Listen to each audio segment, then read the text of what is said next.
Hey everyone, welcome to another episode of Buds and Blue Jays, and I'm your host Jesse Burrell, and I am joined by my co-host Riley McConnell. And Riley, we both seem kind of skeptical about the Jays going into Houston. We thought going to be a tough series. Verlander on the hill, so we thought they might win one game, but it would be tough to win 2 out of 3. Well, they almost swept the damn guys. They ended up taking 2 out of 3, and they looked really good doing it.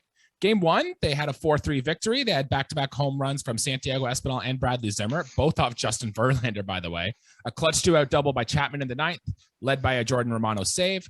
Game 2, the Jays won 3-2. Springer had a leadoff home run. Espinal had another go-ahead home run late in that game. Alek Manoah did his thing. He was solid.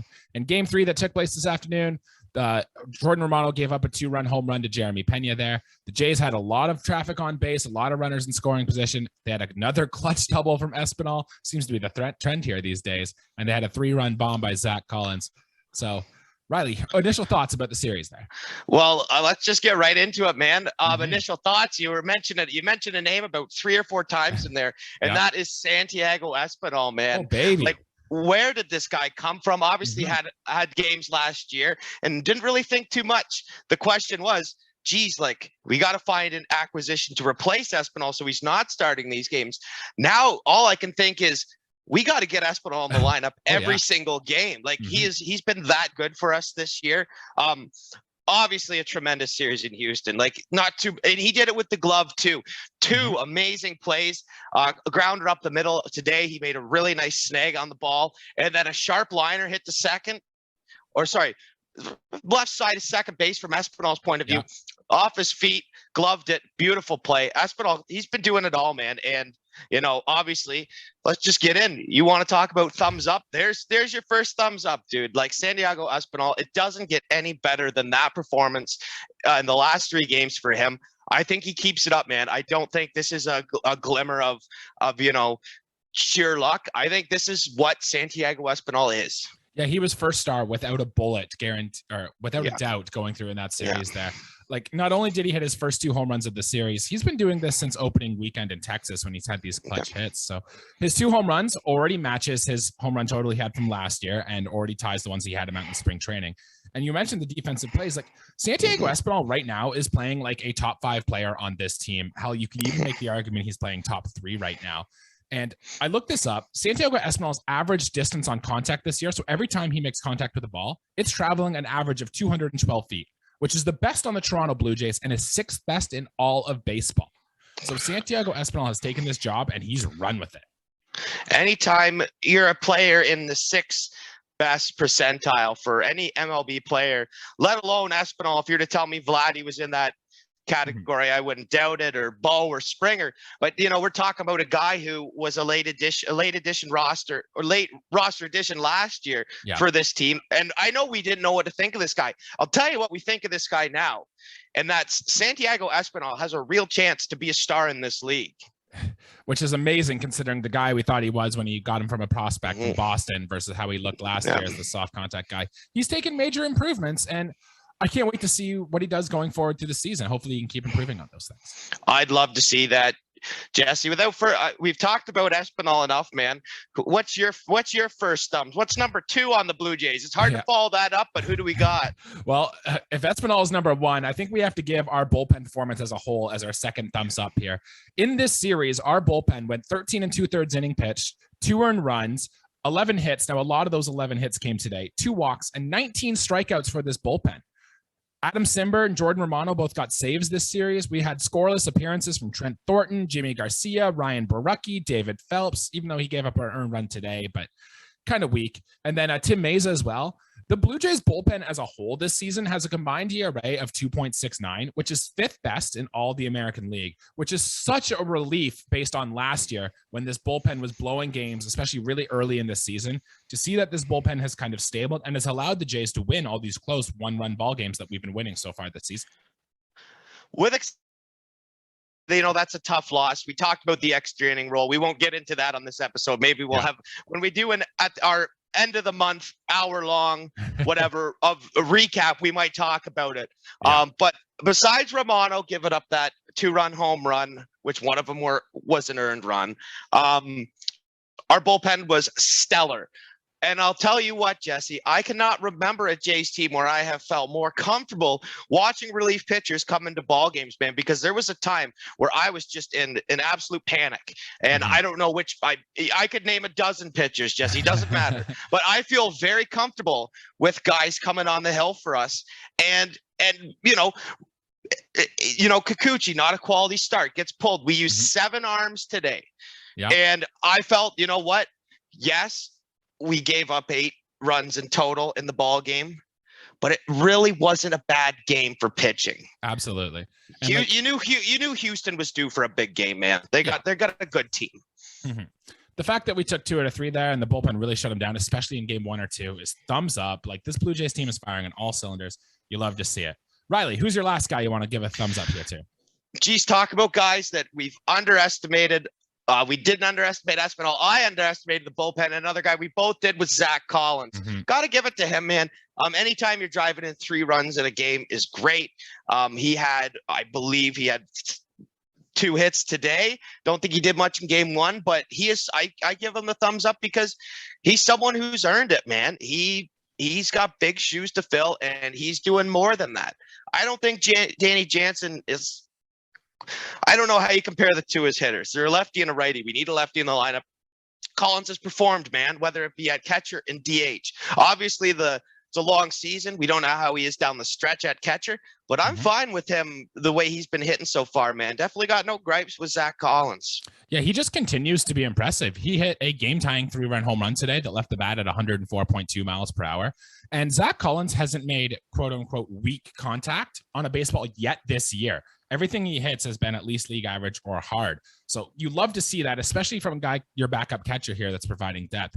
And when Teo and Jansen got hurt, and even when Springer was dealing with his little thing there, we really needed somebody in this lineup to step up and to contribute. And Zach Collins has taken that and run with it so far. It's now at the point, not only has he solidified his spot on the roster, he's solidified his spot in this lineup. And Zach Collins needs to be in there every day until this thing goes away.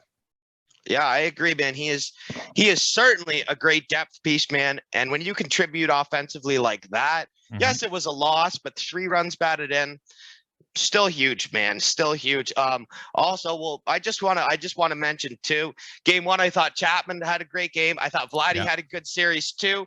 It's hard to get a thumbs up though when you're working against obviously some great players, man, because I'll tell you what, there'll be a lot more series that I give the thumbs up to Vladdy for sure. But it was a good series. We walked into Houston. We won 2 games. We lost a tough one today, but that's the way the ball bounces, man. Yeah, Lourdes Gurriel Jr. also had his first home run of the season today, so it was good to see. He made a blunder in left field, but then proceeded to recover by throwing a guy out at third. So the Lourdes Gurriel experience there. We'll talk about it later, I'm sure. Riley, in the best fashion possible. Oh, absolutely. We got to move on to some thumbs down, though. And Riley, I think it's time we have the Cavan Biggio discussion. Coming into the season, he was supposed to be in a platoon with Espinal there, but he's hit 1 for 21 on the season so far, only walked 3 times, 9 strikeouts. Yes, he's made some good plays on defense, and he's got to be a better player than this. But man, Riley, what do you do with Cavan Biggio at this point? I have a small gripe with even creating the lineup. Never should your starting first baseman hit 9th in your order. I'm a traditionalist as far as batting order goes. And if your first baseman is hitting 8th or 9th in the lineup, he's not a first baseman, man. And obviously Montoya is just trying to get him some playing time. But there's so many players that are playing right now on just a much different level than Biggio. Listen, when Bo and Vlad and Cavan, the sons of, all came up together, I thought this is great. You know, they're all infielders. Oh, this would be a cool infield. But Cavan is nowhere near those guys, and it sucks. Like, we're watching Craig as a young fella, and watching him 3,000 hit club, man. We just had Miggy was the 33rd player to do that. Correct, Congrats, Miggy. But yeah, Biggio 1 for 21, dude. You can't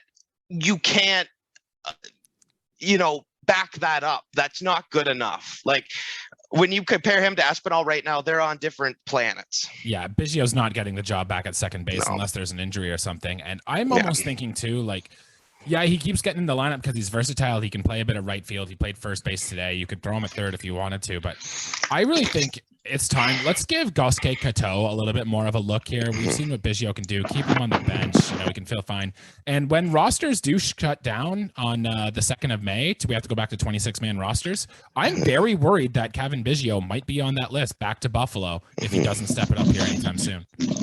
It wouldn't surprise me, man. And I agree with you on the Kato. He had a really nice plate appearance today. That walk today was great. He walked, dude, and it was like, man, that's his ability to see the ball, which is something Cavan's supposed to do. Yeah. But I haven't seen Biggio have an at-bat like that all season long. Mm-hmm. And that was Kato's what? How many professional at-bats has he had in his life? I think that was his first one. Well, first one in the big leagues, at least. There you go. He draws a walk on 8 pitches. Yeah. At least 8 pitches. I mean, good for Kato. Like, yeah, maybe he gets more of a nod too if he's got versatility. I know he's an infielder, but how hard is it to play corner outfielders, really? And he played some in spring, some corner outfield in spring. So. Yeah. It's definitely. I knew it was time to have this Cavan discussion. I don't know, man. I don't know. Like I said, man, this is like I said in earlier episodes, man, this is his make or break year. And he's not even close to anything that is going to draw him up a successful big league career. He's not even close to that level. And it sucks. I want to like the guy. I really do. Good baseball family. He was in our systems is obviously his entire professional career thus far. Yeah, he just needs a shot. But I'd like to get going. Honestly. He needs something, man, and it's just whatever, man. Something's got to change. All right, Riley. Moving on. Who gets a thumbs down from you in this series in Houston? Who gets a thumbs down from me? I'm sorry, man. I hate to do this to you, Jesse, but you say Kikuchi, man. Mm-hmm. Just wasn't a good start today, man. It sucks. I'm high up on the guy too, but he didn't even get into his 4 innings pitched, and he walked more guys than he struck out. He walked a batter with the bases loaded, man. Right. Which is you just don't do that, man. Like, come on, throw a strike, Kikuchi. And he's someone who I did not think was going to walk a lot of batters. Yes, he had 4 strikeouts. I think that's great. Mm-hmm. He got real lucky today, man. He didn't get dinged for more than 2 earned runs, and it was just not a good performance, man. They pulled him at the right time because it was getting real out of hand. He got real lucky. I think he's a great pitcher, but it was not his day on the hill. That's for sure. Yeah, Kikuchi also got quite lucky in the series at Boston too, where he stranded a lot of runners and stuff. I will say, with the saving grace, yes, Kikuchi wasn't that good today, but his slider velocity was up another 2 miles per hour, and the stuff still looks really good. He gave up his home run and walked all 5 batters on his cutter, his cut fastball, the pitch we've been screaming in the offseason that he should probably stop throwing and throw that 96 mile per hour fastball a little more. And he's still not doing it. And I think until we start to see that from Yusei Kikuchi, I don't know if the success is going to be there. So let's hope he can get in his head and Pete Walker can tell him to start doing that. It's a new team. He's working with different guys, working with a different pitching coach. Let's call it early season jitters, Jesse. You're pitching in a tough ballpark. Like, I'll give him the benefit of the doubt. It just wasn't a good start. I don't think we'll see a lot more of this. I sure as hell hope that the walks don't persist like that, because listen, our pitching's been real good. If there's one thing I got to gripe about on anything on this team, it's our walk rate, and opposite from our hitters not drawing walks to our pitchers giving up walks. That's the only gripe I have. Kikuchi just walked 5 guys today, too much. Yeah. I want to give just a little, maybe a half thumbs down. Something to kind of keep an eye on is Alejandro Kirk. He hasn't really hit the ball hard much at all this season. His average exit velocity is 87.8 miles per hour, which is the worst on the team with a minimum of 25 at bats. But like, he's still doing some things really well. He hasn't swung and missed at a pitch, and I think it's 13, 14 games now. So that's promising. You'd like to see him square some up, but I do want to note that that Alejandro Kirk's framing percentage has gone up to the 92nd percentile, and Kirk was always known as a very bad defensive catcher, but he seems to have really taken the role behind the plate and tried to get his framing to be much better, kind of like Danny Jansen did in his rookie year, where he was known for his bat and then came up and actually worked on the defense really hard. So maybe Kirk's focusing really hard to improve the defense, and his offensive game is struggling. Just something to keep an eye on there for it. And Riley, you wanted to touch on Bo Bichette here too. Yeah. Oh man. Listen, you kind of convinced me not to be as hard on him. I thought he made more errors than 3 on the air, but he made 2 in the series. and one was in a crucial spot. We came out with the win. I believe that was the Friday game we were talking about, the throwing error after he made a nice play. Yeah, that was in Boston. That was the series Boston. Before. Yeah. Well, he had 2 errors in this series. Yeah. And it's something like, I don't know what his defense would look league wide, but it's not that good. He needs to be a little bit better defensively. I mean, just make the easy plays. He looks flashy out there, man. He's quick. Like, yeah, he's got Chapman helping him out. There hasn't been a real situation where it's been like Chapman has totally taken over, helping Bo out. I mean, a shortstop's still got to make shortstop plays. Right. And my other gripe was was that swing today out of the zone. He struck out on 3 pitches, man. And I knew it. I'm like, I thought to myself, did you think this too, Jesse? I thought, this pitch isn't anywhere close to the strike zone. And it wasn't. It was in the left-handed batter's box, dude. Like, come on, man. Like, I know he was strong 1 walk this year, and he's not, hopefully it doesn't take another 50 whatever plate appearances for him to walk again. I mean, kind of a rough series, man. I don't see it happening to Bo. I also think it's early season jitters. Yeah. I don't think this is going to be something we see. I really think he will improve as the year goes on. But early in the year, these wins are so important, man. I know Houston isn't a divisional rival, but certainly when we're competing for championship, they're a team that we might have to go on and face. Yeah. Bo Bichette still does some things really well, and you want to draw a fine line. You don't want to take away from what he really exceeds at, but if he can just find a way to damage the pitches that are in the zone, he'll be really good. And Bo Bichette, too, he made an out today, 3rd out of the inning with Vladdy on deck with runners on base after the 7th inning. That is the 8th time Bo Bichette has done that this year, where he's made the 3rd out of an inning in the 7th or later with runners on base. That's the most in baseball. So I'm almost saying it's time to flip the batting order. Let's put Vladdy in that 2 hole so he can do the damage there, and we can really maximize these wins here. There's a lot you can do to play with that batting order. I don't hate it the way it is, but where Bo batting second hitters got to be able to at least draw walks, at least have an on-base percentage that is fairly high or a low strikeout rate, man. You want to get set up for your big boys. I know in today's game, a lot of times your 2 hitters, your number 1 guy, as far as being the best hitter in your lineup. I wouldn't be opposed to moving the order around. I just think you get Bo a couple more at-bats. He knows, I'm sure he knows what he's doing right and doing wrong, but you just want to see it, right? Just want to see it. All right, I do want to get through the rest of this really quickly here. I do want to give you a bit of a prospect watch. So far, Gabriel Moreno in Buffalo, he's hitting 310, 355, 448. He's got 4 doubles in his 8 games with Buffalo so far. So Gabriel Moreno is looking really good down there. Or Elvis Martinez is a 20-year-old in Double-A, so a very high placement for such a young kid. He's only hitting 210, and he only has an on-base of 261, but he's already got 6 home runs in 13 games, so the power is real for Elvis Martinez there.